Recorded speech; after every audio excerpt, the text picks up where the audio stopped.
ಆತ್ಮೀಯ ಸ್ನೇಹಿತರೆ, ತಮ್ಮದೇ ಆಗಿರ್ತಕ್ಕಂಥ ಯೂಟ್ಯೂಬ್ ಚಾನೆಲ್ KSP ಸ್ಟಡಿ ಪಾಯಿಂಟ್ಗೆ ಸ್ವಾಗತ. ಈ ಒಂದು ವಿಡಿಯೋದಲ್ಲಿ 10ನೇ ತರಗತಿ ಸಮಾಜ ವಿಜ್ಞಾನ ವಿಷಯಕ್ಕೆ ಸಂಬಂಧಪಟ್ಟಂತೆ ಒಂದು LBA ಘಟಕ ಪರೀಕ್ಷೆ ನೋಡೋಣ.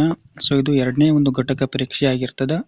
ಇಲ್ಲಿ ಘಟಕಗಳು ಯಾವ ತಂದಾಗ ಬ್ರಿಟಿಷ್ ಆಳ್ವಿಕೆ ವಿಸ್ತರಿಸುವಂಥದ್ದು ಒಂದಿದೆ, ಆಮೇಲೆ ಸಾರ್ವಜನಿಕ ಆಡಳಿತ ಮತ್ತೆ ಅದರ ಒಂದು ಪರಿಚಯ ಅಂತಕ್ಕಂಥದ್ದು, ಅರ್ಥವ್ಯವಸ್ಥೆ ಮತ್ತು ಸರ್ಕಾರ ಅಂತಕ್ಕಂಥ ಅಧ್ಯಾಯ. ಈ ಮೂರು ಅಧ್ಯಾಯದ ಕೂಡಿಕೊಂಡು ಒಂದು LBAಯಲ್ಲಿ ತಯಾರಾಗಿರ್ತಕ್ಕಂಥದ್ದು. ಇದು ಎರಡನೇ ಒಂದು LBA ಆಗಿರ್ತದೆ. ಫಸ್ಟ್ LBA ಏನು ಮಾಡಿದೀವಿ ಅಂತಂದ್ರೆ ಈಗ ಆಲ್ರೆಡಿ ಅಪ್ಲೋಡ್ ಮಾಡಿದೆ. ಅದರ ಒಂದು ಸದುಪಯೋಗವನ್ನು ಇಲ್ಲಿ ನೀವು ಪಡ್ಕೊಳ್ತಕ್ಕಂಥದ್ದು. ಇಲ್ಲಿ ಮೊದಲಿಗೆ ಕ್ವಶನ್ ಪೇಪರನ್ನು ನೋಡ್ತಾ ಹೋಗೋಣ, ಆಮೇಲೆ ಉತ್ತರ ಸಹಿತ ನೋಡ್ತಾ ಹೋಗೋಣ. ಮುಖ್ಯ ಪ್ರಶ್ನೆ ಒಂದರಲ್ಲಿ ಬಹು ಆಯ್ಕೆ ಪ್ರಶ್ನೆಗಳನ್ನು ನೀಡಲಾಗಿದ್ದು, ಅದಕ್ಕೆ ಸರಿಯಾದ ಉತ್ತರವನ್ನು ಆಯ್ಕೆ ಮಾಡಿಕೊಂಡು ಬರೀತಕ್ಕಂಥದ್ದು. ಇಲ್ಲಿ ಮೊದಲೇ ಪ್ರಶ್ನೆ ಏನಿದೆ ಅಂದ್ರೆ, ದತ್ತು ಮಕ್ಕಳಿಗೆ ಹಕ್ಕಿಲ್ಲ ಎಂಬ ನೀತಿಯನ್ನು ಜಾರಿಗೊಳಿಸಿದವನು ಅಥವಾ ಜಾರಿಗೆ ತಂದವನು ಯಾರು ಅಂತ ಹೇಳಿದ. ಎರಡನೇ ಪ್ರಶ್ನೆ ಏನಿದೆ ಅಂತಂದ್ರೆ, ಕೇಂದ್ರ ಲೋಕಸೇವಾ ಆಯೋಗ ಒಂದು ಸ್ಥಾಪನೆಯ ಕುರಿತು ತಿಳಿಸುವ ಸಂವಿಧಾನದ ವಿಧಿ ಅಂತಕ್ಕಂಥದ್ದು ಇಲ್ಲಿ ಪ್ರಶ್ನೆ ಇದೆ. ಇನ್ನು ಮುಖ್ಯ ಪ್ರಶ್ನೆ 2ರಲ್ಲಿ ಒಂದು ವಾಕ್ಯದಲ್ಲಿ ಬರ್ತಕ್ಕಂಥ ಒಂದು ಪ್ರಶ್ನೆಗಳು ಕಂಡು ಬರ್ತಾವೆ. ಮೂರನೇ ಪ್ರಶ್ನೆ ಏನಿದೆ ಅಂತಂದ್ರೆ, 19ನೇ ಶತಮಾನದ ಒಂದು ಆರಂಭದಲ್ಲಿ ಸಿಖ್ಖರನ್ನು ಸಂಘಟಿಸುವಲ್ಲಿ ಯಶಸ್ವಿ ಆದವನು ಅಂತೇಳಿ ಒಂದು ಪ್ರಶ್ನೆ ಇದೆ. ಇನ್ನು ಅದೇ ರೀತಿ 4ನೇ ಪ್ರಶ್ನೆ ಏನಿದೆ ಅಂತಂದ್ರೆ, ಸಾಮಾಜಿಕ ನ್ಯಾಯ ಎಂದರೇನು ಅಂತೇಳಿ ಒಂದು ಪ್ರಶ್ನೆ ಕಂಡು ಬರ್ತದೆ. ಇನ್ನು ಮುಖ್ಯ ಪ್ರಶ್ನೆ 3ರಲ್ಲಿ ಬಂದಾಗ 2 ಅಂಕದ ಒಂದು ಪ್ರಶ್ನೆಗಳಲ್ಲಿ ಕಂಡು ಬರ್ತವೆ. ಅದರಲ್ಲಿ 5ನೇದು ಯಾವುದಂತಂದ್ರೆ, 3ನೇ ಆಂಗ್ಲೋ ಮರಾಠ ಯುದ್ಧದ ಪರಿಣಾಮಗಳೇನು ಅಂತೇಳಿ ಒಂದು ಪ್ರಶ್ನೆ ಇದೆ. 6ನೇ ಪ್ರಶ್ನೆ, ಪ್ರತ್ಯಕ್ಷ ನೇಮಕಾತಿ ಮತ್ತು ಪರೋಕ್ಷ ನೇಮಕಾತಿಗಿಂತ ಹೇಗೆ ಭಿನ್ನವಾಗಿದೆ ಅಂತೇಳಿ ಒಂದು ಪ್ರಶ್ನೆ ಇದೆ. ಇನ್ನು ಪಂಚವಾರ್ಷಿಕ ಯೋಜನೆಗಳ ಉದ್ದೇಶಗಳನ್ನು ತಿಳಿಸಿರಿ ಅಂತೇಳಿ ಒಂದು ಪ್ರಶ್ನೆ ಇದೆ. ಟೋಟಲ್ ಆಗಿ 2 ಅಂಕದ 3 ಪ್ರಶ್ನೆಗಳಲ್ಲಿ ಕಂಡು ಬರ್ತವೆ. ಇನ್ನು ಮುಖ್ಯ ಪ್ರಶ್ನೆ 4ರಲ್ಲಿ 6 ವಾಕ್ಯಗಳಲ್ಲಿ ಉತ್ತರವನ್ನು ಬರೀತಕ್ಕಂಥ ಪ್ರಶ್ನೆಗಳು ಕಂಡು ಬರ್ತವೆ. ಅದರೊಳಗೆ 8ನೇ ಪ್ರಶ್ನೆ ಯಾವುದು ಅಂತಂದ್ರೆ, ಸಹಾಯಕ ಸೈನ್ಯ ಪದ್ಧತಿಯ ನಿಬಂಧನೆಗಳು ಯಾವುವು ಅಂತೇಳಿ ಒಂದು ಪ್ರಶ್ನೆ ಇದೆ. ಅದೇ ರೀತಿ 9ನೇ ಪ್ರಶ್ನೆ, ಸುಗ್ಗಿ ಪೂರ್ವ ಹಾಗೂ ಸುಗ್ಗಿ ನಂತರದ ತಂತ್ರಜ್ಞಾನ ಹಸಿರು ಕ್ರಾಂತಿಯನ್ನು ಹೇಗೆ ಉಂಟು ಮಾಡಿತು ಅಂತಕ್ಕಂಥ ಒಂದು ಪ್ರಶ್ನೆ ಇದೆ. ಅದನ್ನಿಲ್ಲಿ ವಿವರಣೆ ಕೊಡ್ತಕ್ಕಂಥದ್ದು. ಇನ್ನು ಅದೇ ರೀತಿ ಮುಖ್ಯ ಪ್ರಶ್ನೆ 5ರಲ್ಲಿ 10ನೇ ಪ್ರಶ್ನೆ ಏನಿದೆ ಅಂತಂದ್ರೆ, ಸಾರ್ವಜನಿಕ ಆಡಳಿತವು ವ್ಯಕ್ತಿಯ ಜನನದಿಂದ ಮರಣದವರೆಗೆ ಅಗತ್ಯವಾದ ಸೇವೆಗಳನ್ನು ಒದಗಿಸುತ್ತದೆ. ಇದನ್ನು ಏನು ಮಾಡ್ಬೇಕ್ರಿ, ಸಮರ್ಥನೆ ಕೊಡ್ತಕ್ಕಂಥದ್ದು. ಇದಿಷ್ಟು ಕ್ವಶನ್ ಪೇಪರ್ ಆಗಿರ್ತದೆ. ಇನ್ನು ಉತ್ತರ ಸಹಿತವನ್ನು ಏನು ಮಾಡಿ ಅಂತಂದರೆ ಇಲ್ಲಿ ನೋಡ್ತಾ ಹೋಗೋಣ. ಮಾದರಿ ಉತ್ತರಗಳನ್ನು ಇಲ್ಲಿ ಕೊಟ್ಟಿದ್ದೀನಿ. ಮೊದಲೇ ಪ್ರಶ್ನೆ ಏನು ಕೇಳಿದ್ರು ಅಂತಂದ್ರೆ, ದತ್ತು ಮಕ್ಕಳಿಗೆ ಹಕ್ಕಿಲ್ಲ ಎಂಬ ನೀತಿಯನ್ನು ಜಾರಿಗೆ ತಂದವರು ಯಾರು ಅಂತೇಳಿ ಒಂದು ಪ್ರಶ್ನೆಯನ್ನು ಇಲ್ಲಿ ಕೇಳಿದರು. ಅದಕ್ಕೆ ಉತ್ತರ ಏನು ಅಂತಂದ್ರೆ, ಲಾರ್ಡ್ ಡಾಲ್ ಹೌಸಿ ಅಂತಕ್ಕಂಥವನು. ಇಲ್ಲಿ ಸ್ವಲ್ಪ ಏನಾಗಿದೆ ಅಂತಂದ್ರೆ ಅದಲು ಬದಲಾಗಿದೆ, ಇದು ನೋಡ್ಕೊಳ್ಬೋದು. ಇನ್ನು 2ನೇ ಪ್ರಶ್ನೆ ಏನು ಕೇಳಿದ್ರು ಅಂತಂದ್ರೆ, ಕೇಂದ್ರ ಲೋಕಸೇವಾ ಆಯೋಗದ ಸ್ಥಾಪನೆಯ ಕುರಿತು ತಿಳಿಸುವ ಸಂವಿಧಾನ ವಿಧಿ ಅಂಥೇಳಿ. ಅದು 2ನೇ ಪ್ರಶ್ನೆಗೆ ಉತ್ತರ 315ನೇ ವಿಧಿ. ಇದು ಮೊದಲೇ ಪ್ರಶ್ನೆಗೆ ಉತ್ತರ, ಇದು 2ನೇ ಪ್ರಶ್ನೆಗೆ ಉತ್ತರ ಅಂತೇಳಿ ಇಲ್ಲಿ ನೀವು ಬರ್ಕೋಬೇಕು. ಇನ್ನು ಅದೇ ರೀತಿ 3ನೇ ಪ್ರಶ್ನೆ ಏನು ತಂದಾಗ ಅದು 1 ಅಂಕದ ಪ್ರಶ್ನೆಯಲ್ಲಿ ಕಂಡು ಬರ್ತದೆ. 19ನೇ ಶತಮಾನದ ಆರಂಭದಲ್ಲಿ ಸಿಖ್ಖರನ್ನು ಸಂಘಟಿಸುವಲ್ಲಿ ಯಶಸ್ವಿ ಆದವನು ಯಾರು ಅಂತೇಳಿ ಒಂದು ಪ್ರಶ್ನೆ ಇತ್ತು. ಅದಕ್ಕೆ ಉತ್ತರ ನೋಡೋದಾದ್ರೆ ರಣಜಿತ್ ಸಿಂಗ್ ಅಂತಕ್ಕಂಥವನು ಇಲ್ಲಿ ಒಂದು ಸಿಖ್ ಸೈನ್ಯವನ್ನು ಸಂಘಟಿಸುವಲ್ಲಿ ಪ್ರಮುಖ ಪಾತ್ರವನ್ನು ವಹಿಸ್ತಾನೆ ಅಂತೇಳಿ ನೋಡ್ಬೋದು.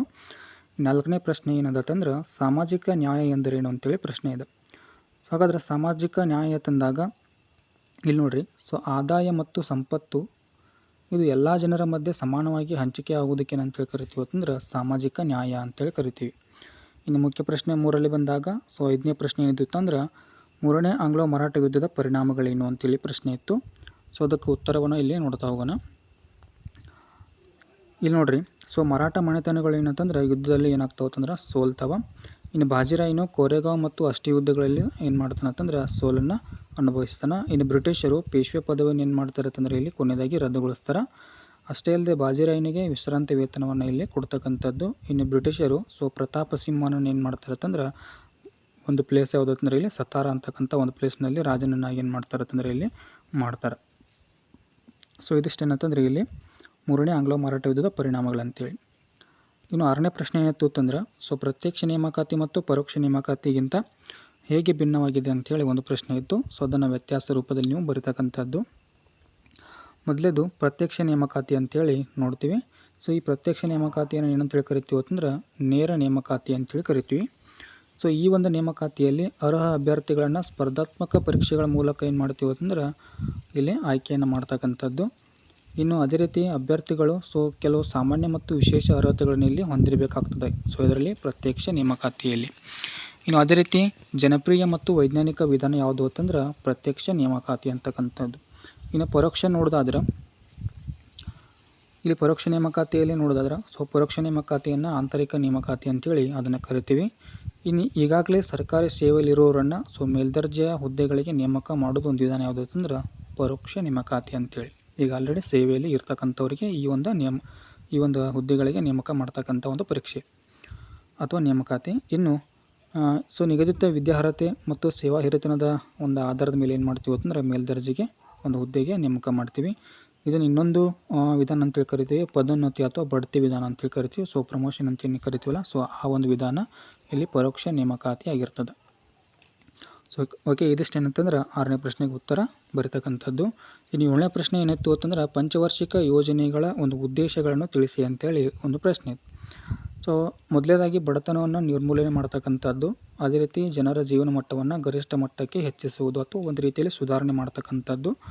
ಇನ್ನು ಉತ್ಪಾದನೆಯನ್ನು ಗರಿಷ್ಠ ಮಟ್ಟಕ್ಕೆ ಹೆಚ್ಚಿಸುವುದು, ಉದ್ಯೋಗಾವಕಾಶಗಳನ್ನು ಹೆಚ್ಚಿಗೆ ಒಂದು ಪ್ರಮಾಣದಲ್ಲಿ ನೀಡ್ತಕ್ಕಂಥದ್ದು. ಇನ್ನೊಂದು ಬರ್ತದೆ, ಅದು ಯಾವುದಂತಂದ್ರೆ ಅರ್ಥವ್ಯವಸ್ಥೆಯ ಆಧುನೀಕರಣ ಅಂಥೇಳಿ ಇಲ್ಲಿ ಕರಿತೀವಿ. ಇನ್ನು ಆರ್ಥಿಕ ಸ್ಥಿರತೆಯನ್ನು ಏನು ಮಾಡೋದು ಅಂತಂದ್ರೆ ಇಲ್ಲಿ ಕಾಯ್ದುಕೊಳ್ತಕ್ಕಂಥದ್ದು. ಆರ್ಥಿಕ ಅಸಮಾನತೆಯನ್ನು ಕೂಡ ಏನು ಮಾಡೋದು ಅಂತಂದ್ರೆ ಕಡಿಮೆಗೊಳಿಸ್ತಕ್ಕಂಥದ್ದು. ಇದಿಷ್ಟು ಏನಂತಂದರೆ ಇಲ್ಲಿ ಪಂಚವಾರ್ಷಿಕ ಯೋಜನೆಗಳ ಮುಖ್ಯ ಉದ್ದೇಶಗಳು. ಅದೇ ರೀತಿ ಮುಖ್ಯ ಪ್ರಶ್ನೆ 4ರಲ್ಲಿ 3 ಅಂಕದ ಪ್ರಶ್ನೆಗಳು ಕಂಡು ಬರ್ತವೆ. ಅದರಲ್ಲಿ 8ನೇ ಪ್ರಶ್ನೆ ಏನಾಗಿತ್ತು ಅಂತಂದ್ರೆ ಸಹಾಯಕ ಸೈನ್ಯ ಪದ್ಧತಿಯ ನಿಬಂಧನೆಗಳು ಯಾವುವು ಅಂತೇಳಿ.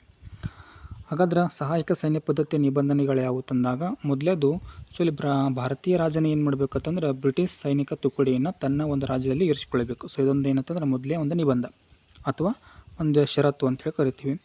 ಇನ್ನು 2ನೇದು ನೋಡಿದಾಗ ಸೇನೆಯ ವೇತನವನ್ನು ಕೊಡಬೇಕು, ಆಮೇಲೆ ನಿರ್ವಹಣಾ ವೆಚ್ಚವನ್ನು ಸಂಬಂಧಪಟ್ಟ ರಾಜ್ಯವೇ ಏನು ಮಾಡಬೇಕು ಅಂತಂದರೆ ಇಲ್ಲಿ ಭರಿಸ್ತಕ್ಕಂಥದ್ದು.